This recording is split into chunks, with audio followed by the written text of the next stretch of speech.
আসসালামু আলাইকুম। আশা করি সবাই শুনতে পাচ্ছ এবং স্ক্রিন দেখা যাচ্ছে। কেমিস্ট্রি এক্সপ্লোরার একাডেমির পক্ষ থেকে সবাইকে স্বাগত জানাচ্ছি। আজকে আমরা মূলত অনার্স তৃতীয় বর্ষের সন্নিবেশ ও জৈব ধাতব রসায়নের একটা ক্লাস নিব।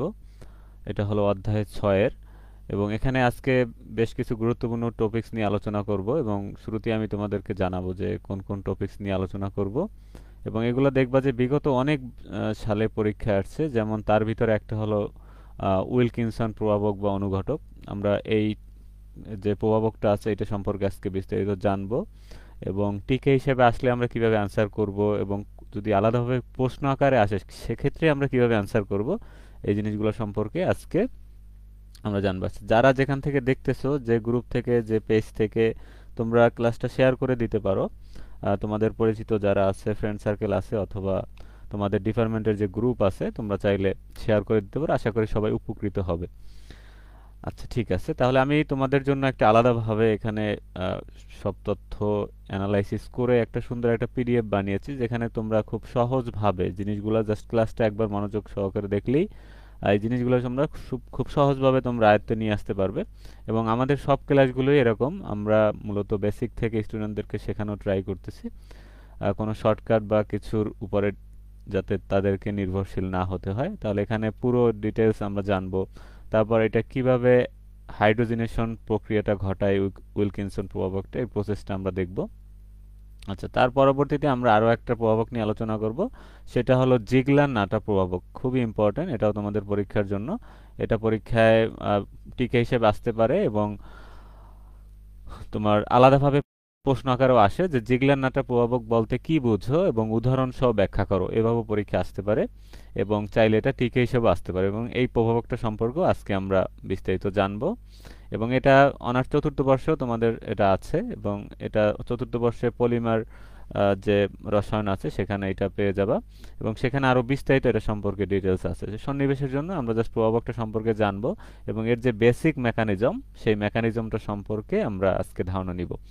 আচ্ছা, আগে আমি শুরুতে তোমাদেরকে জাস্ট ক্লাসের মানে কম্পোনেন্টগুলা মানে বলতেছি, যাতে হঠাৎ করে একজন যখন ক্লাস দেখবে আগে যেন প্রথম 1-2 মিনিটে যেন ক্লাস সম্পর্কে আইডিয়া নিতে পারে যে এই যে পরবর্তী 1 ঘন্টায় আমরা কি কি শিখবো সেটার মানে সারমর্মটা আমি শুরুতে বলে নিচ্ছি।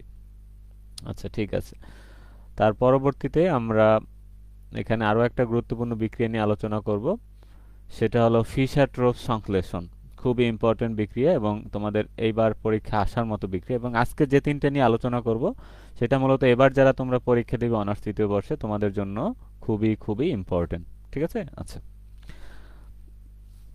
তাহলে 3 নম্বর কোশ্চেনটা হবে ফিশার ট্রোপ সংশ্লেষণ। এবং এটা পরীক্ষায় কিভাবে আসে দেখো, যে ফিশার ট্রোপ সংশ্লেষণ বিক্রিয়া কি, এই বিক্রিয়ার কৌশল বর্ণনা করে, এভাবে তোমাদের পরীক্ষায় বেশিরভাগ এসে থাকে এবং এইটা আলাদাভাবে টিকে হিসেবেও পরীক্ষা আসতে পারে।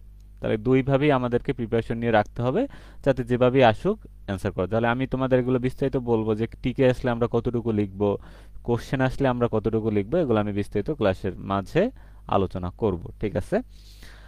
আশা করি সবাই শুনতে পাচ্ছ। কারো যদি কোথাও কনফিউশন হয় তোমরা চাইলে কমেন্ট সেকশনে আমাকে জানাতে পারবে। আচ্ছা, ঠিক আছে, আমি কিছুক্ষণের মধ্যেই ক্লাসটা শুরু করব। আচ্ছা, তাহলে আমরা ক্লাসের একদম শুরুতে চলে যাই। এই তিনটা কম্পোনেন্ট আমরা দেখাবো। আচ্ছা,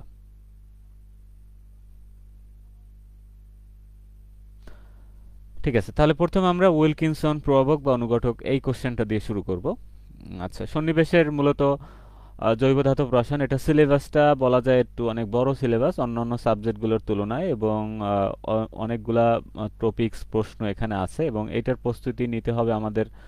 কোশ্চেনগুলো অনেক সময় দেখা যায় যে সচরাচর অন্যান্য সাবজেক্টের তুলনায় একটু এটা অন্য টাইপের একটু আসার ট্রাই করে বা অনেক আগে বিগত সালে আসছে, তবে হঠাৎ করে এটা চলে আসে। ঠিক আছে, এই জন্য আমাদের প্রত্যেকটা অধ্যায় সম্পর্কে আইডিয়া নিতে হবে। অলরেডি আমাদের ব্যাচে যারা এবার ভর্তি হয়েছিল ওদের প্রত্যেকটা অধ্যায়ের টপিকসগুলো সম্পর্কে বিস্তারিত ডিটেলস আলোচনা ওখানে দেওয়া ছিল এবং কোশ্চেনগুলো দেওয়া ছিল সমাধান সহ। আর প্রথম অধ্যায়টা আমরা এখনো দেখাইনি, এটা হয়তো একটা দুইটা ক্লাস হতে পারে।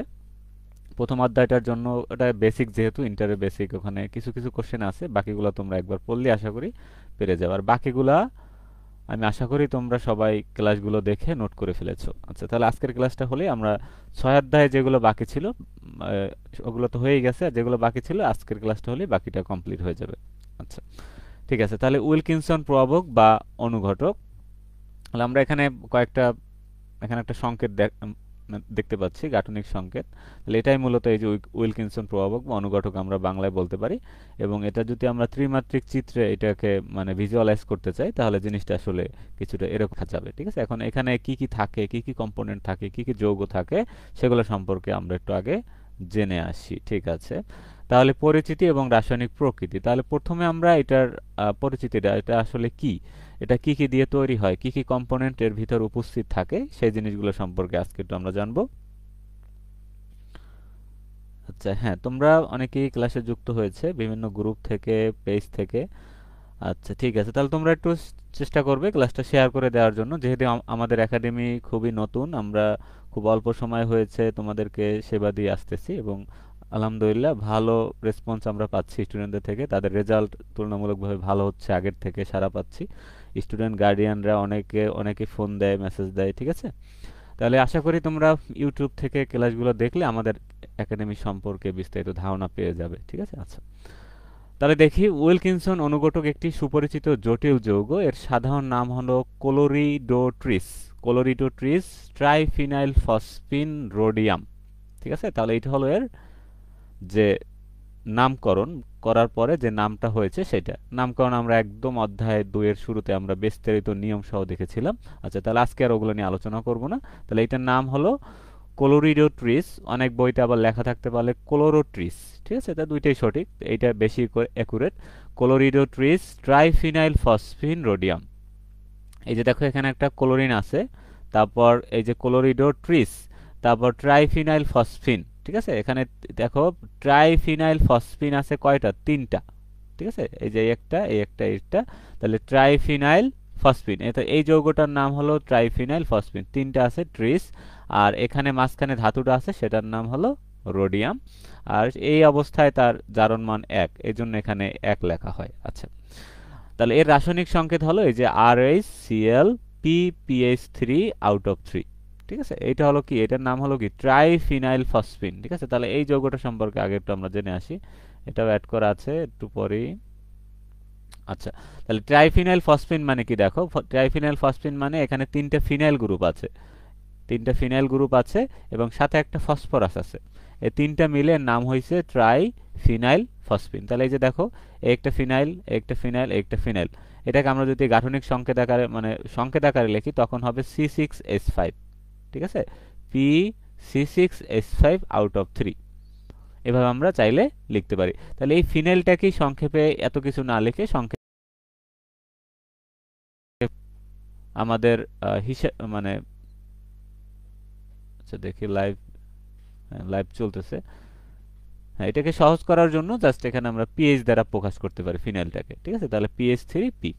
আচ্ছা, এর ফিনাইল মানে এই যে এখানে C6H5, এখানে একটা বন্ধন হবে, এ মানে বেনজিনের থেকে যদি একটা হাইড্রোজেন চলে যায়, তখন যে মূলকটা আমরা পাবো সেইটাই মূলত ফিনাইল মূলক। আচ্ছা, তাহলে এটা এরকম থাকে, এই যে ফসফরাসের সাথে একটা লোন পেয়ার ইলেকট্রন থাকে, একটা পিরামিডিক্যাল স্ট্রাকচারে থাকে, এবং ফসফরাসের সাথে 3 দিকে 3টা তোমার ফিনাইল গ্রুপ থাকে। তাহলে এখানে এই যে বোল্ড করা অংশটা, এটা দ্বারা বোঝাচ্ছে মূলত এটা আমাদের ধরো স্ক্রিনের দিকে আছে, এইটা ধরো তোমার থেকে দূরে অবস্থান করতেছে, আমরা যদি ধরি কম্পিউটার বা মোবাইল স্ক্রিন থেকে এটা দূরে অবস্থান করতেছে, এই জন্য এখানে ড্যাশ লাইন, এবং এইটা এর পাশে অবস্থান করতেছে। তাহলে 3টা এরকম 3টা মাত্রায় এখানে অবস্থান করে, পিরামিডের মতো, একটা পিরামিড দেখতে যেরকম সেরকম পিরামিডিক্যাল স্ট্রাকচারে উপর একটা লোন পেয়ার অবস্থান করে, এই জিনিসটা মানে স্ট্রাকচারটা হচ্ছে। তাহলে এইটাই হলো মূলত ট্রাইফিনাইল ফসফিন। ঠিক আছে, তাহলে একদম আমরা শিকড় থেকে জিনিসগুলো আমরা জানার ট্রাই করব, যতটুকু আমাদের প্রয়োজন অ্যান্সার করার জন্য। আচ্ছা,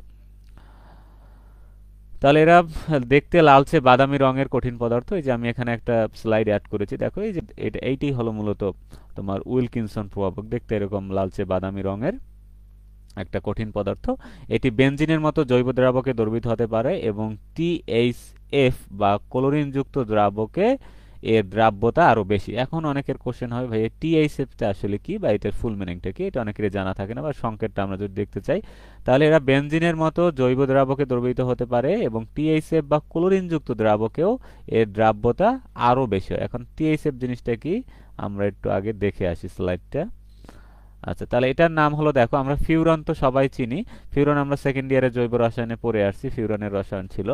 আচ্ছা, তারপর এটা হলো টেট্রা হাইড্রোফিউরান।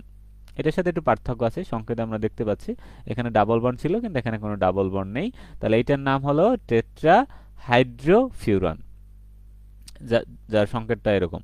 তাহলে যদি আমরা কার্টুনিক সংকেত রাখি এরকম, আর যদি এমনি সংকেত লিখি C4H8O। আচ্ছা, তাহলে এইটা হলো টেট্রা হাইড্রোফিউরান। আচ্ছা, চারটা, হ্যাঁ ঠিক আছে। হুম, গেল এটার কথা, হ্যাঁ। তারপর আমরা এখন দেখি এই যৌগটি মূলত জৈব সংশ্লেষণ, বিশেষ করে অ্যালকিনের হাইড্রোজেন সংযোজন, খুবই ইম্পর্টেন্ট, এটা আজকে আমরা দেখব।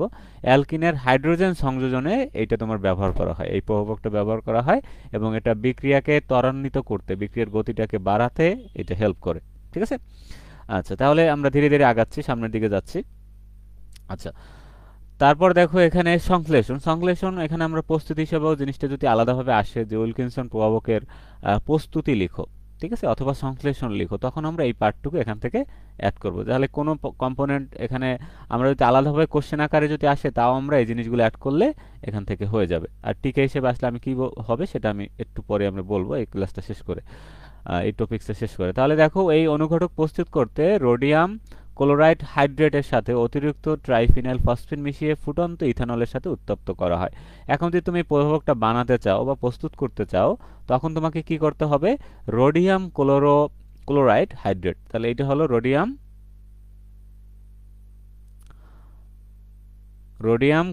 ক্লোরাইড হাইড্রেটের সাথে অতিরিক্ত ট্রাইফিনাইল ফসফিন, এই যে 4 অণু আমরা ট্রাইফিনাইল ফসফিন নিলাম, এর সাথে যদি আমরা মিশিয়ে ফুটন্ত ইথানলে যদি আমরা তাপ দেই বা উত্তপ্ত করি তখন এখান থেকে তোমার কি হবে, উইলকিনসন প্রভাবকটা তৈরি হবে। এই যে এই জিনিসটাই হলো তোমার কি উইলকিনসন প্রভাবক।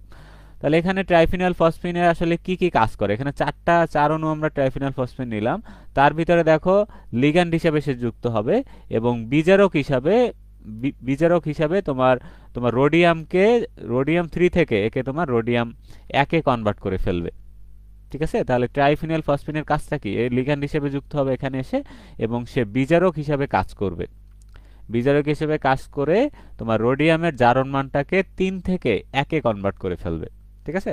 তারা 4টি ট্রাইফিনাইল ফসফিন অণুর মধ্যে 3টি রোডিয়ামের সাথে যুক্ত হয়েছে, দেখো এই যে 3টা এই যে রোডিয়ামের সাথে যুক্ত হয়েছে আর জটিলটি তৈরি করে এবং চতুর্থটি বিজারক হিসাবে এখানে কি হয়েছে, ব্যবহৃত হয়েছে, যে বাকিটা এখানে বিজারক হিসাবে এখানে রয়ে গেছে আলাদাভাবে এটা। আচ্ছা, তাহলে দেখো পুরো বিক্রিয়াটা আমরা টোটালটা এখানে আমরা দেখতে পেলাম। তাহলে এটাই হলো মূলত উইলকিনসন প্রভাবকের প্রস্তুতি। তাহলে তোমরা যদি এত কিছু না দিতে চাও সংক্ষেপে চাইলে এটাও বলতে পারো যে এই লাইনটা বলে যে রোডিয়াম ক্লোরাইড হাইড্রেটের সাথে অতিরিক্ত ট্রাইফিনাইল ফসফিনকে মিশিয়ে ফুটন্ত ইথানল উত্তপ্ত করলে উইলকিনসন প্রভাবক পাওয়া যায়, চাইলে এই লাইনটুকু অ্যাড করতে পারো, ঠিক আছে। আচ্ছা, তাহলে এটাই যদি সংক্ষেপে যদি লিখতে চাও সেক্ষেত্রে তোমরা এই 2 লাইন সাথে বিক্রিয়াটা দিলেই তোমাদের জন্য এনাফ হয়ে যাবে, ঠিক আছে। আশা করি এগুলো নিয়ে কারো সমস্যা নেই। তোমাদের কারো যদি কোথাও বুঝতে অসুবিধা হয় তোমরা চাইলে আমাদের কমেন্ট সেকশনে জানাতে পারবে এবং এছাড়াও পরবর্তীতে যদি যারা ক্লাসটা দেখবে ইউটিউব থেকে বিভিন্ন মাধ্যম থেকে, তোমরা ওখানে হোয়াটসঅ্যাপ নাম্বার আছে, আমাদের পেজের ইনবক্স আছে, যে কোনো জায়গায় নক দিলেই তোমরা আশা করি সমাধান পেয়ে যাবে। বিশেষ করে যে ক্লাসগুলো আমরা উন্মুক্ত করেছি এই ক্লাসগুলোতে যেন কারো কনফিউশন না থাকে, ঠিক আছে। আচ্ছা আচ্ছা, তাহলে আমরা একটু সামনের দিকে আগাই। আচ্ছা, এখন দেখো এর আসলে জ্যামিতিক স্ট্রাকচারটা কিরকম, এরা দেখতে আসলে কিরকম এটা আমাদেরকে জানতে হবে। আচ্ছা, তাহলে আগে একটু আমরা, আচ্ছা একটু পরে দিই। তাহলে এক্স রে ডিফ্রাকশন অনুযায়ী এটা একটা পদ্ধতি এটার স্ট্রাকচারটা বের করার। উইলকিনসন অনুঘটক সামান্য বিকৃত বর্গাকার সমতলীয় স্কয়ার প্ল্যানার, কিন্তু এটা বিকৃত, যেটা আমরা এটা সম্ভবত অধ্যায় 3-এ এটা সম্পর্কে বিস্তারিত আমরা পড়ে আসছি। যারা ক্লাসগুলো করেছো আশা করি তোমাদের এগুলো বুঝতে অসুবিধা হবে না, কিভাবে বিকৃত বর্গাকার সমতলী হয়, তারপর বিকৃতিটা কিভাবে হয়, ঠিক আছে, এগুলো সম্পর্কে ডিটেইলস আলোচনা আছে। আচ্ছা, তাহলে বিকৃত বর্গাকার সমতলীয় থেকে এরা জ্যামিতিক আকৃতি এরা ধারণ করে। এটি RH1D8 জারণ অবস্থার একটি জটিল যৌগ। ঠিক আছে, তাহলে এখানে তার বহিস্থ স্তরে তোমার এটা একটা, এই যে রোডিয়ামের বহিস্থ স্তরে ডি অরবিটালে 8টা ইলেকট্রন থাকে, সেটা বোঝাচ্ছে D8 জারণ অবস্থার একটা জটিল কমপ্লেক্স। তাহলে কেন্দ্রীয় RH পরমাণুর চারপাশে 4টি লিগ্যান্ড থাকে। তাহলে আমরা এখানে দেখেছিলাম যে এর চারপাশে 4টা লিগ্যান্ড থাকে, তাহলে প্রত্যেক লিগ্যান্ড এক জোড়া করে ইলেকট্রন রোডিয়ামকে সংগ্রহ করে। তাহলে এখানে আমরা একটু ত্রিমাত্রিক স্ট্রাকচারটা একটু যদি আমরা কল্পনা করো জিনিসটা আসলে কিরকম থাকে, তাহলে এইখানে এই যে মাঝখানের জিনিসটা দেখতে পাচ্ছ এটা মূলত রোডিয়াম, আর এই যে জিনিসটা দেখতে পাচ্ছ এটা মূলত ক্লোরিন, আর এই যে এখানে যে জিনিসটা দেখতে পাচ্ছ এই জিনিসটা কি ফসফরাস। আর ফসফরাসের সাথে এই যে চক্রাকার 3টা চক্র দেখতে পাচ্ছ, এই চক্রটা মূলত ফিনাইল C6H5, অথবা আমরা বলতে পারি ফিনাইল। তাহলে ফসফরাসের সাথে 3টা ফিনাইল, তাহলে PH3P ট্রাইফিনাইল ফসফিন। ঠিক আছে, তাহলে আবারও সেম দেখো, তাহলে এই যে ধাতুর সাথে কয়টা লিগ্যান্ড আছে, 1 2 3 4টা লিগ্যান্ড আছে টোটাল, তাহলে 4টায় প্রত্যেকে তাকে এক জোড়া জোড়া করে ইলেকট্রন এখানে দিবে, কেন্দ্রে দিবে আর কি। আচ্ছা, তাহলে এখানে দেখো এই যে ফসফরাস এখানে আছে, এই ফসফরাস এখানে আছে, তাহলে এই যে 3টে ফসফরাস প্রত্যেকের সাথেই কি আছে, 3টা করে আবার ফিনাইলের, এই যে এখানে ত্রিমাত্রিক ভাবে কিভাবে থাকে সেইটা এখানে দেখানো হচ্ছে, একটা গায়ে একটা মনে হতে পারে। আচ্ছা, তাহলে এই যে দেখো এই যে এই একটা এই একটা এই একটা, আবার এই ফসফরাসের সাথে এই যে নিচের দিকে একটা আছে, উপরে একটা আছে, উপরে একটা আছে, এই যে টোটাল এখানে এই যে 3 3 6 আর 3 9টা তোমার ফিনাইল গ্রুপ থাকে, 3টে ফসফরাস থাকে। এই ফসফরাসটাই মূলত এখানে রোডিয়ামের সাথে কেন্দ্রের সাথে যুক্ত থাকে, কারণ ফসফরাসের মাথার উপরে আমরা দেখেছি যে লোন পেয়ার ইলেকট্রন রয়েছে এক জোড়া। ঠিক আছে, আচ্ছা, তাহলে আর এখানে থাকে ক্লোরিন, ক্লোরিনও এক জোড়া এখানে ইলেকট্রন দিয়ে সন্নিবেশ বন্ধন তৈরি করে। আচ্ছা, তাহলে এখানে টোটাল তাহলে ইলেকট্রন কয়টা, আমরা যদি 18 ইলেকট্রন রুলস এখানে অ্যাপ্লাই করি তাহলে দেখি এখানে টোটাল কয়টা, এটা আসলে মেনে চলে কিনা। ঠিক আছে, তাহলে এই সম্পর্কে আমরা বিস্তারিত জেনেছি, 18 ইলেকট্রন রুল, ইএন নিয়ম। ঠিক আছে, অনেক এই জিনিসগুলো কিন্তু তোমাদের পরীক্ষার জন্য খুবই গুরুত্বপূর্ণ, এগুলো টিকা হিসেবে আসে এবং এগুলোর প্রয়োগ আসে। তারপর অনেক সময় কয়েকটা যৌগ দিয়ে বলবে যে এগুলো 18 নিয়ম ইলেকট্রন প্রয়োগ করে, এগুলা দেখাও যে 18 নিয়ম ইলেকট্রন মেনে চলে কিনা, ইএন রুল মেনে চলে কিনা। ঠিক আছে, এগুলো কিন্তু সন্নিবেশের জন্য খুবই ইম্পর্টেন্ট টপিকস। ঠিক আছে, বিগত সালে আসলেও এগুলো বাদ দেওয়া যাবে না, এরকম টপিকস, কারণ টিকা আসলে মানে তোমার ব্যাখ্যামূলক আসবে, ব্যাখ্যামূলক আসলে টিকা আসবে। ঠিক আছে, যারা বাদ দিয়ে পড়বা তারা কিন্তু এগুলো বিপদে পড়তে হতে পারে। আচ্ছা, তাহলে দেখো লিগ্যান্ড 4টা, তাহলে 4টা লিগ্যান্ডে 2টা করে ইলেকট্রন দিলে টোটাল হবে এখান থেকে সে 8টা ইলেকট্রন পাবে। আর রোডিয়াম সে তার বহিস্থ স্তর ইলেকট্রন আছে টোটাল 8টা, তাহলে পুরো কমপ্লেক্সে এখানে আমাদের টোটাল 16টা আমরা ইলেকট্রন আমরা পেয়ে যাব। কিন্তু 18 ইলেকট্রন নীতি অনুযায়ী আমরা জানি যে 18 ইলেকট্রন নিয়ম, এখানে 18টা হইলে এটা আমরা বলতাম যে এটা মেনে চলতেছে, কারণ এখানে আমরা দেখতে পাচ্ছি যে তার ইলেকট্রন সংখ্যা হলো 16, মানে 2টা এখানে কম আছে, তার মানে এখানে সে 18 ইলেকট্রন নিয়ম মেনে চলে না। ফলে আমরা জানি যে 18 যখন ইলেকট্রন হয়ে যাবে তখন এটা স্থিতিশীল অবস্থা অর্জন করবে বা সুস্থিতি অর্জন করবে। তাহলে এই যৌগটা চাইবে যে সে আরো 2টা ইলেকট্রন কারো কাছ থেকে এনে বা আরো কারোর সাথে যুক্ত হয়ে সে 18টা ইলেকট্রন ফিল আপ করতে। ঠিক আছে, এই জন্য একটাই বলা হয়, দেখো এই যে 18টা ইলেকট্রন নীতির নিচে বা 16 ইলেকট্রন হয় যৌগটি অসম্পৃক্ত হয়। ঠিক আছে, বা আনস্যাচুরেটেড হয়। আচ্ছা, তাহলে এই অসম্পৃক্ততার কারণেই অ্যালকিন ও হাইড্রোজেন সহজে ধাতুর সাথে যুক্ত হতে পারে এবং এটি কার্যকর অনুঘটক বা প্রভাবক হিসেবে কাজ করে। তাহলে এই যে অসম্পৃক্ততা দেখো, তার কিন্তু 18টি ইলেকট্রন নাই, 18টি ইলেকট্রন থাকতো তো সে নিজের ভিতরে স্টেবল হয়ে যেত, তাহলে তো কারো কাছ থেকে তার ইলেকট্রন আর আনার তো প্রয়োজন নাই, কারো কাছ থেকে সাথে তো তার যুক্ত হওয়ার কোনো প্রয়োজন মানে নেই। তাহলে এখানে সেই যুক্ত হওয়ার তাগিদেই সে কি করবে, এখানে সে বিভিন্ন যে অ্যালকিন এবং হাইড্রোজেন এই সহজে ধাতুর সাথে যুক্ত হতে পারে। অসম্পৃক্ততার কারণে অ্যালকিন ও হাইড্রোজেন সহজে এই যে এখানে যে তোমার রোডিয়াম আছে এর সাথে যুক্ত হতে পারে এবং এটি একটি কার্যকর অনুঘটক হিসাবে তখন এটা কাজ করে। আচ্ছা, তাহলে এই হলো এর 18 ইলেকট্রন নিয়ম মেনে চলে কিনা এবং এর যে জ্যামিতিক স্ট্রাকচার বিকৃত বর্গাকার সমতলীয় এটা সম্পর্কে বেসিক ধারণা। আচ্ছা, তাহলে দেখো এখন পরবর্তীতে হলো প্রয়োগ। তাহলে প্রয়োগ বা ব্যবহার, এখন আমরা এটাকে কোথায় ব্যবহার করব। আচ্ছা, এখন টিকা হিসেবে আসলে টিকা যদি 4 মার্কের হয়, একটু যদি তোমরা চাও বড় করে লিখতে তখন কিন্তু আমাদের কোয়ালিটিফুল লিখতে, বইতে অনেক সময় অনেক শর্ট করে লেখা থাকে, গাইডে অনেক ভুলভাল লেখা থাকে, এগুলো কমপ্লেক্স ভাবে জিনিসগুলো উপস্থাপন করা, এগুলো স্টুডেন্ট অনেক সময় বুঝে না, না বুঝে মুখস্থ করে লিখে আসে কিন্তু ফলাফল হয় 0। ঠিক আছে? তাহলে সাজেশন পড়ে, গাইড পড়ে, মেইন বই না বুঝে পড়ে কোনো লাভই হবে না। ঠিক আছে? তাহলে এটা কিন্তু তোমরা সতর্কতার সাথে এটা পড়বে। অনেকেই সাজেশন থেকে পড়ো বা সাজেশন থেকে ফলো করো, এটা কোনোভাবেই করা যাবে না। আচ্ছা, তাহলে দেখো আমরা একটু এখানে সামনে যাই। তাহলে টিকা হিসেবে আসলে তোমরা এখানে প্রথমে এর সংজ্ঞাটা দিয়ে নিবা যে আচ্ছা, এখন যদি পরীক্ষা আছে সংজ্ঞা কাকে বলে, তাহলে সংজ্ঞা হিসেবে তুমি বলতে পারো যে কোলোরিডো ট্রিস ট্রাইফিনাইল ফসফিন রোডিয়ামকে উইলকিনসন প্রভাবক বলে, এর সংকেত এইটা। এভাবে তুমি এক মার্কে বলে সংকেতটা বলে নিতে পারো। তারপর চাইলে কোন দ্রাবকে দ্রবীত দ্রবীত না সেটা বলতে পারো। তারপর এখানে তার আসলে সে কি কাজটা করে, ঠিক আছে? তাহলে এটা কার গতিটা বাড়ায়, অ্যালকিনের হাইড্রোজেন সংযোজন বিক্রিয়াকে সে ত্বরান্বিত করতে পারে। এটা একটু সংক্ষেপে ব্রিফ আগে বলে নিলা। তারপর এখানে নোবেল জয়ী রসায়নবিদ স্যার জিওফ্রে উইলকিনসন এটির ব্যবহার মানে জনপ্রিয় করেন বা ব্যবহারটা ইউটিলাইজ করেন, সবার ভিতরে তুলে ধরেন। ঠিক আছে? তার নাম অনুসারেই মূলত এটার নাম করা হয়েছে উইলকিনসন প্রভাবক। এটা বলে তারপর তুমি এখানে সংশ্লেষণ দিতে পারো 2 লাইনে। প্রথমে তুমি এই 2 লাইন বলে চাইলে সরাসরি বিক্রিয়াটা দিতে পারো সংক্ষেপে টিকার জন্য। তারপর এখানে চাইলে এর 18 ইলেকট্রন নিয়ম মেনে চলে কিনা চাইলে এটা ইনক্লুড করতে পারো। আচ্ছা, তারপর মেইন ইম্পর্টেন্ট এটা প্রয়োগটা অবশ্যই তোমরা এখানে অবশ্যই দেখাবে।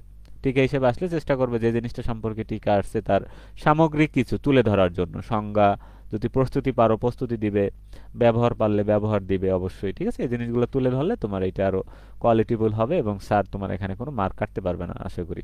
ঠিক আছে? আচ্ছা আচ্ছা, তাহলে এটা তোমাদের জন্য এই কিছু গাইডলাইন আমি দিচ্ছি, এটা কিন্তু জরুরি। অনেক সময় অনেক জায়গায় তোমরা এগুলা মানে ক্লাস তো পেয়ে যাবা, বইতে অনেক কিছু আছে, কিন্তু কিভাবে লিখতে হবে, কিভাবে ইউটিলাইজ করতে হবে, টাইম ম্যানেজমেন্ট করতে হবে, পরীক্ষায় কিভাবে উপস্থাপন করতে হবে, এগুলো অনেকেই না জানার কারণে পরীক্ষার রেজাল্ট খারাপ হয়। ঠিক আছে? এগুলো বারবার পরীক্ষা দেয়, ইমপ্রুভ দেয়, তারপরও তাদের রেজাল্ট আশানুরূপ হয় না, একটু ল্যাকিংস থেকেই যায়। ঠিক আছে? আচ্ছা, সেই জন্য তোমরা প্রথমবারই যাতে ভালো রেজাল্ট করে একবারই চলে যেতে পারো সেই অনুযায়ী পড়াশোনা করবে। আচ্ছা, তাহলে দেখো এটি অ্যালকিন এবং অ্যালকাইনের হাইড্রোজেনেশন। তাহলে অ্যালকিন এবং অ্যালকাইনের হাইড্রোজেনেশনে ব্যবহৃত হয়। ঠিক আছে? যেখানে এই যে CO group, CN group, cyano group, carbonyl group, nitro group, aryl group, ঠিক আছে, এদের মতো কার্যকরী গ্রুপগুলো এখানে অপরিবর্তিত থাকে। যেমন আমরা একটা উদাহরণ দিয়েও দেখি। ধরো একটা অ্যালকিনের আমি সাধারণ সংকেত লিখলাম। তাহলে অ্যালকিনের সাথে ধরো বিভিন্ন গ্রুপ থাকে এখানে। এই গ্রুপগুলো যে কোনো গ্রুপ এখানে হতে পারে, এই যে এই গ্রুপগুলো যে কোনো কেউ হতে পারে এখানে। তাহলে এগুলো বলছে যে অ্যালকিন এবং অ্যালকাইনে হাইড্রোজেনেশনে ব্যবহৃত হয় এই প্রভাবকটা। তাহলে প্রভাবকটা ব্যবহার হওয়ার পরেও এখানে যে গ্রুপগুলো, এই গ্রুপগুলোর কোনো চেঞ্জ হয় না, এই গ্রুপগুলো তোমার অপরিবর্তিত থেকে যায়, সেটা এখানে বলছে। তাহলে একটু আমরা এক্সাম্পল দেখি। দেখো তাহলে এখানে একটা অ্যালকিন আমরা নিয়েছি, এখানে দেখো দ্বিবন্ধন আছে মাঝখানে, এখানে কার্বন আছে, কার্বন আছে, কার্বনের সাথে দ্বিবন্ধন আছে, তার সাথে 4টা আমরা প্রতিস্থাপক ধরে নিলাম।